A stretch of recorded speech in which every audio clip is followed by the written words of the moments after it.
Amazing. And 5, 4, 3, 2, 1.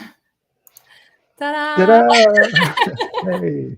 All right. All right. Well, good morning, friends and colleagues and folks who have made a bit of time in their day to stop by and listen into Connect the Dots, the web tech talk show, modeled after the car guys. If you tune into NPR, we just love the idea of explaining kind of technical stuff in easy to digest terms and making kind of sense of contemporary technologies and web stuff that's going on.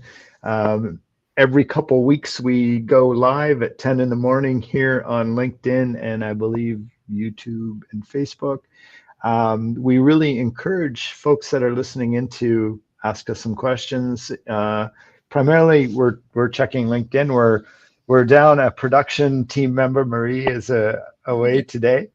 And actually, Natalie, who is the other half of the behind the scenes team, is joining us live as our special guest. So maybe we should just get right to it. Natalie, thanks for joining us today and finally being on the front end of the show. I just wanted to say thanks again for producing us. And something I did want to get into just a little bit later is kind of the art of producing a podcast, which is what this video's audio turns into afterwards. And we kind of separate the video from the audio and make kind of little snippets for future years. But before that, maybe just do you want to introduce yourself and the amazing marketing agency that you oversee, Commetta? Thank you. Yes, with pleasure. And thanks so much for bringing me front stage. It's an honor. So I've been at the digital marketing game for 19 years now. I started when Napster hit the music industry, and I needed to convince a bunch of record labels why they should sell their own music and go direct with their content and audiences. It's very much similar to what I'm promoting today, although I don't do it alone anymore. I'm so well surrounded by a collective of independent digital marketing talent. We're in Mexico, the US, and Canada, and we work in English, French, and Spanish so far. And yeah, we're next month announcing that our own B Corp certification. We're really running with the mission of getting behind change-making, do-good companies to dilute the economy with more local conscious offerings and dilute our media, the internet, with more authentic and positive, true content to compete with that fake news and all the AI going on. Super cool. We were just talking before the show started, and I wrote down that line, conscious local offerings, and that really rang a bell. And congratulations on your B Corp journey, I guess you would say. We've also had that experience, and it's a really wonderful community and a great way to kind of put a bit of a testament behind your actions and your policies and kind of your overall kind of corporate governance.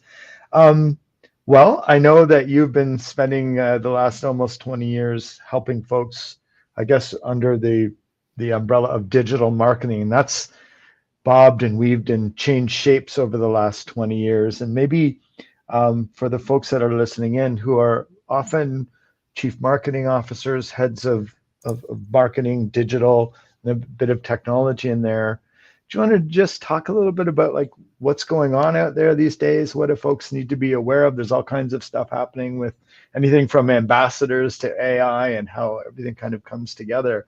What are you spending your time thinking about these days? Yeah, thank you. I mean, I think it's all good in the sense that having done this 20 years, you see a lot change, and then you also see some things really stay true to the foundation. I think it's, when you invent something like the vacuum, you jump on board. And so like now that generative AI is improving how content can be produced, how research and how we can do our tasks and collaborate, I'm all about it. And so definitely have been keeping up with what's going on. But I think the most important question to ask is like, why am I doing this? Not just, yay, let's do this now, or this is new, try it out. Of course, keep yourself informed, but why is it valuable? And that's one of my favorite things to talk about when it comes to digital marketing is like, first of all, as a business, why is it so important? And then what is the value that it can bring in doing it? Well, thanks for prompting me. You. Why is this so important? Well, so I start all my, let's say, relationships, because I'll bring up that word a lot.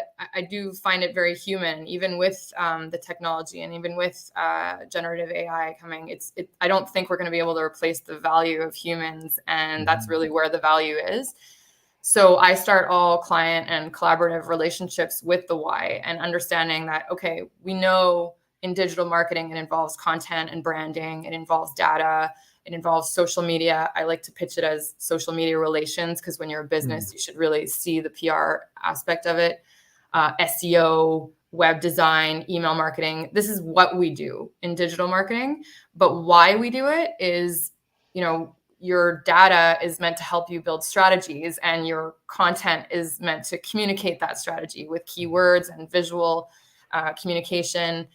So when you're talking about data and we're talking about branding, you're really talking about the strategic management of your brand and your business, which is pretty important. We then want to take those strategies and put them in the social media channels and search engines. I call that reputation management. Businesses know that their reputations are very important and valuable, especially when they're accountable to employees, when they're accountable to a cause or a public community. So yes, we're doing social media and SEO, but what we're really doing is managing your reputation. And that's very important and a significant why for companies to consider.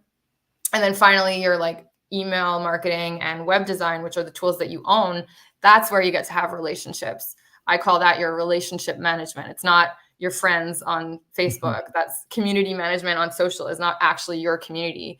Your community, your relationships happen when you have their contact information, and when it's happening on tools that you own and control, and that won't screw you over if they go down or they start charging or they change how they work overnight, which they do. And that brings the sales part into the marketing conversations. Like the CRM of sales is your customer relationship management platforms. There's that relationship word. We can feed those with the leads that come through the conversion of social media. Email marketing already shows you the names of people that are opening and acting with interest. So that's the point where marketing meets sales that I always find also very valuable to know about. And so it's not just what we're doing, it's why we're doing it. That's so important. And it's not just digital marketing that you can hand off to an intern or your child who knows how to use Instagram or TikTok. It's really, when you're talking about digital marketing, you're managing your business's strategy, your reputation, and your relationships. Well, you mentioned community a few times, and I'm kind of a somewhat reluctant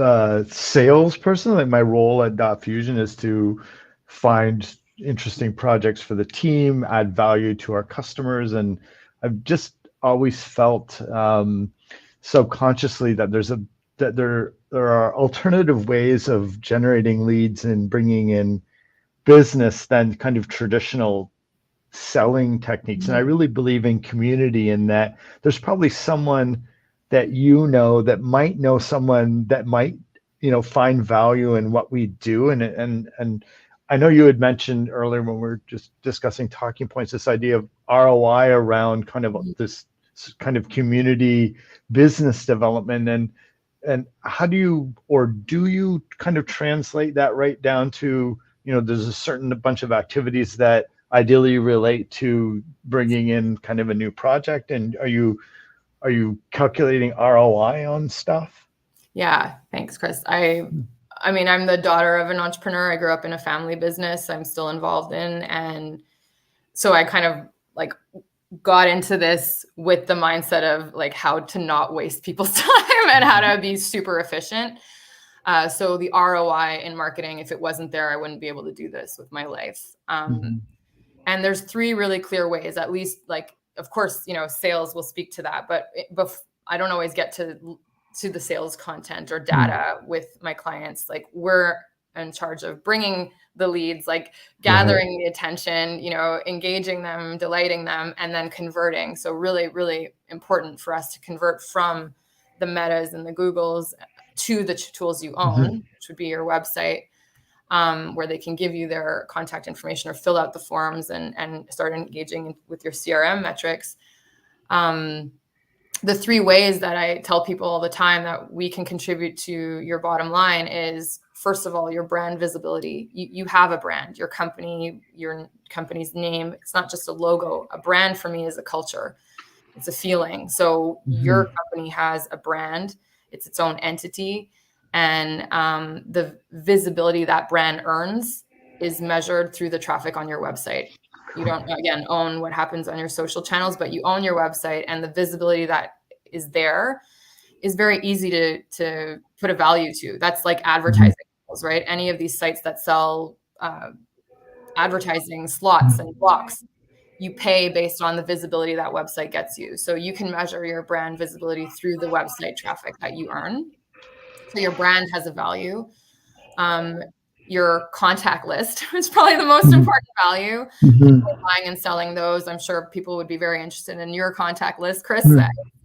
Even when you're just starting it already has value for companies, and it's a great place to begin. So contact lists is everything, and that's your lead list when it comes to sales, and that's your community that you can engage exactly the way you mentioned, where if they don't know someone, they know someone. So it's through who you know, and the word of mouth, of course, that's always going to be the best marketing. It just goes further faster with these tools. So the contact list is a point of great value. And then finally, and this is being more valued thanks to blockchain technology, like look at the NFT example, like the value of unique content online. So again, that content has to live on your website for it to be valuable for you.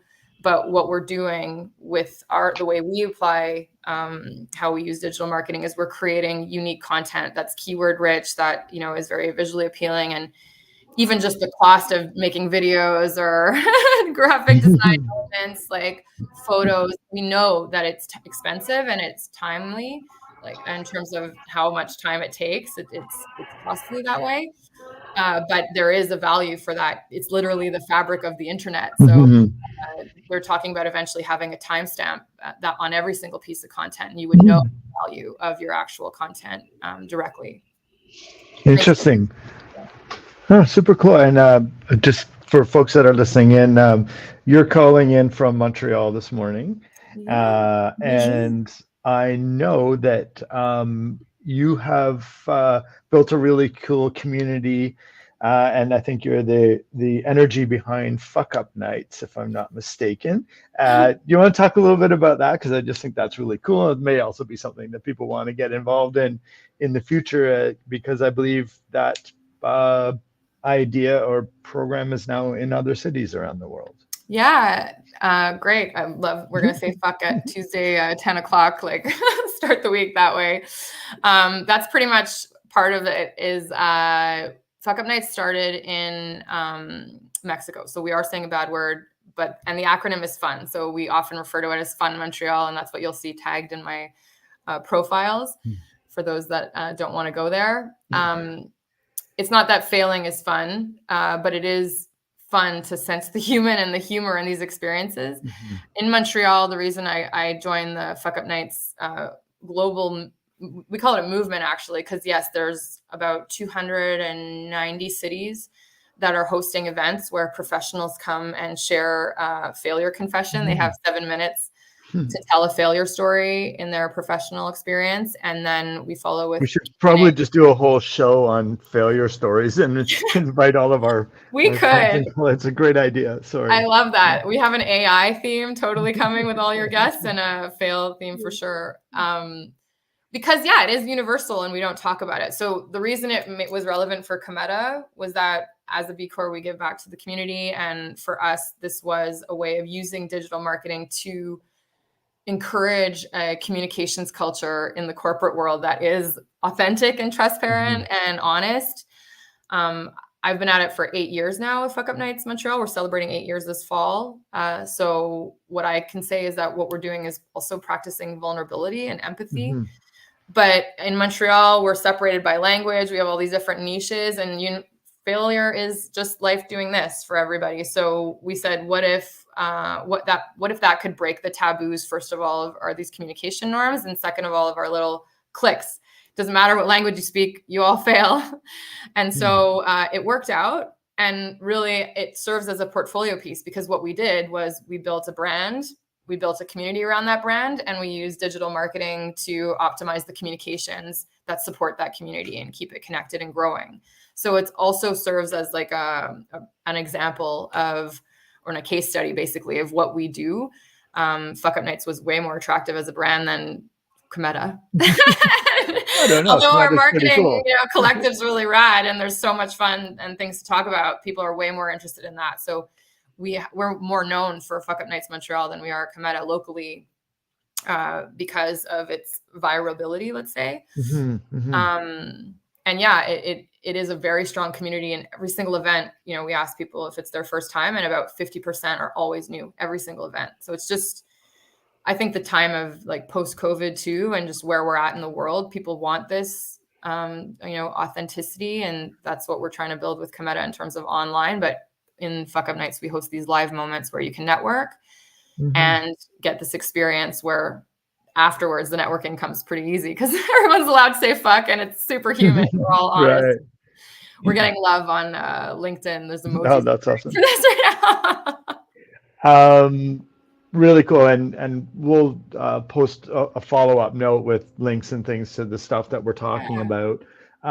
Something that we haven't talked about on the show, within the context of kind of web tech stuff, and some of the questions that I've been getting just kind of in my own networks and meandering around, is kind of how do you get started with a podcast? And I call this a podcast primarily because although we're live right now, this does wind up as a podcast. And we had kind of had a couple of false starts when we were trying to do it by ourselves and didn't know what we don't know. For the marketers and other folks that are listening in, can you just talk a little bit about what goes on behind the scenes of getting things set up? Because it was a little bit more involved than I thought, and it might be nice to leave some folks with some tips, because you can certainly do it yourself, or you don't need a large production team, but there's a little bit more thinking around scheduling and management and guests and all that. So yeah, just love to get your feedback on maybe what you've experienced working with us. Oh gosh, that could be another episode too. It's been so much fun. And that's maybe a good time to plug the live episode that's going to happen in June 14th. Yeah. We'll hype that a little more, but nice tease there. I think if you follow that similar model of first, like building a brand, building a community around the brand, and then optimizing the communications to grow and support and sustain that community, that's a really nice recipe for even what we had to do here together.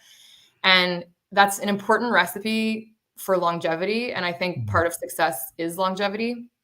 So a lot of people want to do their own podcast. A lot of people go into it themselves, but not a lot of people last.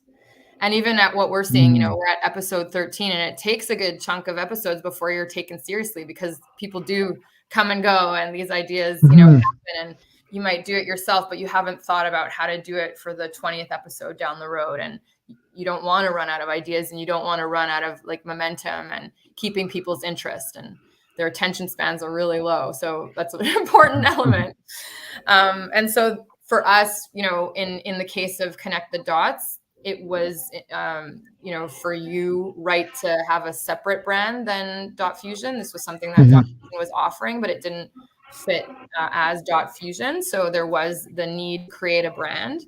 And so we went through that exercise together of not just designing the logo, but the feel, the tone of voice, and what this brand experience would be like. And then it was about managing the reputation of that brand, using the tools that you already had in place, your social media, the structure of the lives, technically how to put that together, make sure that we can record the audio, yes, for the podcast, of course, as the base goal, but also introduce this live element, which I think really helps you from other podcasts and makes the content and the experience that much more exciting and authentic. And so there was the brand, there's the technicalities, the reputation management of it, the tools that we had to leverage and the tech that we had to put in place. We're on StreamYard right now, so that was the right option for us that allowed us to stream on Facebook, Instagram, LinkedIn at the same time, as well as be able to then extract the audio that you can edit. And then finally the community, launch it to the community and involve your community, which is so rich and incredible and generous. And have that done in a way that can attract other people. So not just here for the people, the keywords in your episode, descriptions and posts are connecting you to conversations that already happen online. We're creating content around every episode that a guest can share. So it was really easy for me to put this on all the social channels and get my audience here. And so, and then you have to repeat that over and over. So it has to stay interesting. And I'd say finally, there was some coordination, of course, of the relationships. So, it's been a pleasure to be the one to contact and meet all your guests, find out when they're available, get them here. Humans are so complicated. I think it's the hardest part of business right. It's been actually really smooth so far. I got to say, I'm so impressed at how the turnout, and that speaks to you really, and the relationships you've built. I think it always comes down to that.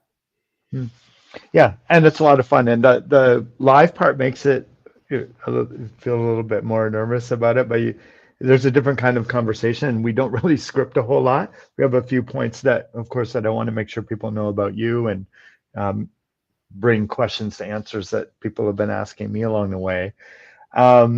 Just to change course a little bit, one of the themes that we have on the show lately seems to be around content platforms. That's kind of our kind of web technology and the kind of content, commerce, and data platforms all mixed together. And that's kind of what Dotfusion does. We build websites and mobile apps on different platforms.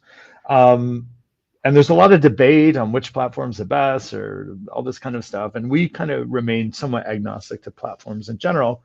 But one of the platforms that your team builds on, or let me rephrase that, the platforms that you guys specialize on, just because I wanted to highlight that, is WordPress, Webflow, and Shopify. And I think that's really great because I don't think WordPress gets enough love from the kind of enterprise community, and it certainly is a viable option depending on the requirements of the project. But maybe just over to you, your thoughts on where platforms are going, why you choose what platforms that you do. Yeah, I think it goes into the conversation almost of what's a trend and what's a lasting change. We did a post on that at Commetta, and it was interesting to think with that way.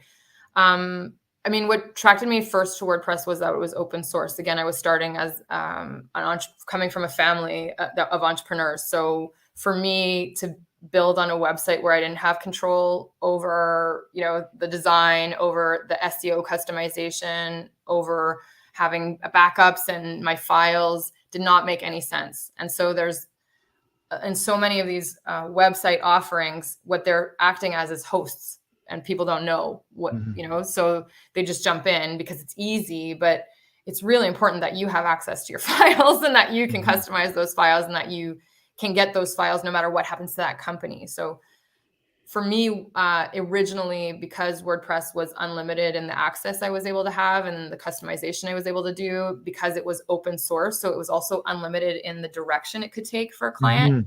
I wasn't building them on something that they'd have to redo. They could evolve with it. Let's say they're ready for, at one point you might be ready for a Connect the Dots community forum, and you could host that forum on your own website if we want to go there. You want to get into e-commerce, that's an option without having to change your website every time. So initially, that's why WordPress was so attractive. Shopify is definitely a privatized space, but they really nailed the e-commerce game. And so there's so many people that adopted that, and they have a lot of pressure to keep up. So let's say SEO, they had to improve, and they did. In Montreal, language is a big consideration. So every single website I make for local clients needs to be bilingual. for in our case, like trilingual, that's difficult on a lot of website platforms, whereas WordPress always nailed that. Webflow really has come in as something that's unlimited. It is privatized in its model, so I don't love that as much. However, it is unlimited in the direction it can take, and a lot of developers have chosen it. And I think that they've proven their cred. You know, they're not just new to the scene. But that's what I would say is the most important thing is, yes, there's all these new tools, but will they last? And are they really here for the long haul? That longevity and success element I was referring to.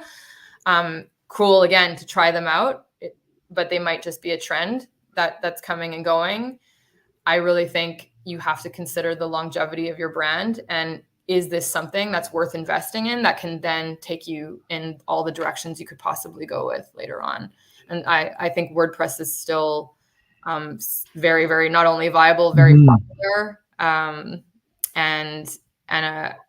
mean, we have a new client where, you know, not only is it what they know, but I know anyone can help them. Like I like to encourage independence. So it's easy to find developers that you can work with. It's not so niche. That keeps the ongoing costs, you know, lower.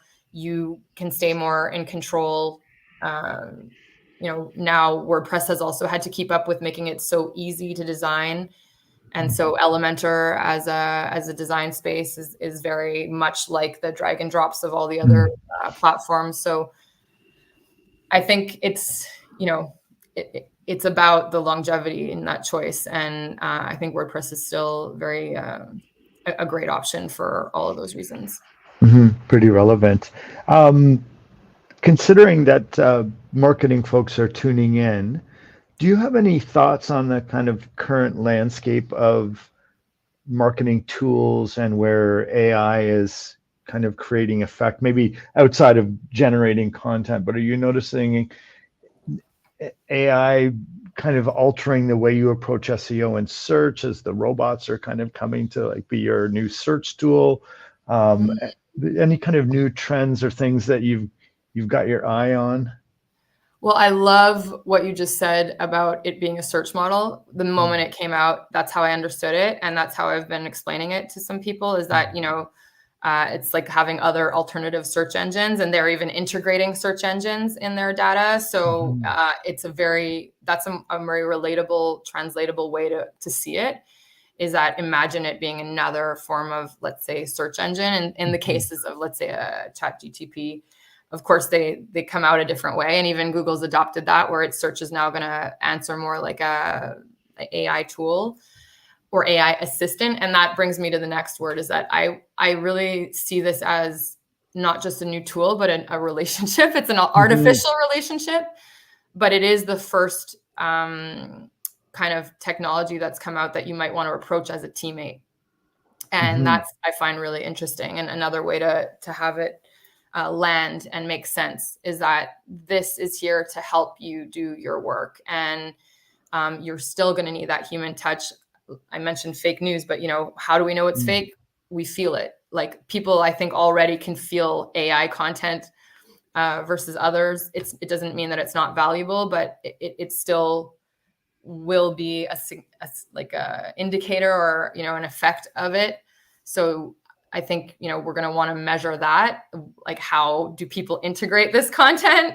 If they do feel or sense that it's artificially generated. Everybody who's in Gen AI tells you that you can't eliminate the human element of editing it or bringing the human touch on it. So I would see it as really a new teammate that's helping you do your work and helping you get your tasks done. And so for us, we're approaching it that way. It's like, what does AI think of this topic that we're brainstorming, or what can we throw to the AI tools that we're using to help us get our work done? So really collaborating with it rather than working on it as a way of approaching it. Interesting. I wonder, you know, a couple of years from now, when maybe we look back into the archives and watch this, if we'll have a new phrase or term for the AI as it gets harder to differentiate what is synthetic versus kind of human, and why that matters, and if it matters, and how it matters, and I'm really curious to witness the first kind of like AI activation of things. Like, it's kind of coming up with some answers, but it hasn't been set free to go do something based on those answers, in the mainstream yet. So that'll be a kind of a big turning point. Man, time goes by really quick, actually. I had like 14 more questions for you. That said, do you want to do the promotion of the next show? With pleasure. We've got Awesome. episode 14 coming with Andrew Kumar on June 4th. So for all of you here, save the date. June 4th, 10 a.m. Andrew Kumar will be here. You're probably best to speak to what you'd like to talk about with him, Chris. But don't be shy to send in your questions for anything you'd love to have him cover. Yeah. We're going to get a focus around content orchestration and all kinds of cool content-y technology types of discussions. But Natalie, I hope we can see you on the show more often, other than just feel the effects of your management of things from the back end. Thanks a lot for joining in. If anyone that is listening has any questions that we might be able to surface some answers to, please let us know on LinkedIn. We'll follow up here with some links of things that we've talked about. But just super cool of you to join us. And on that note, thanks everyone who did tune in. Have a great Tuesday, and we'll see you in a few weeks. Thank you so much, Chris. All right. Ciao.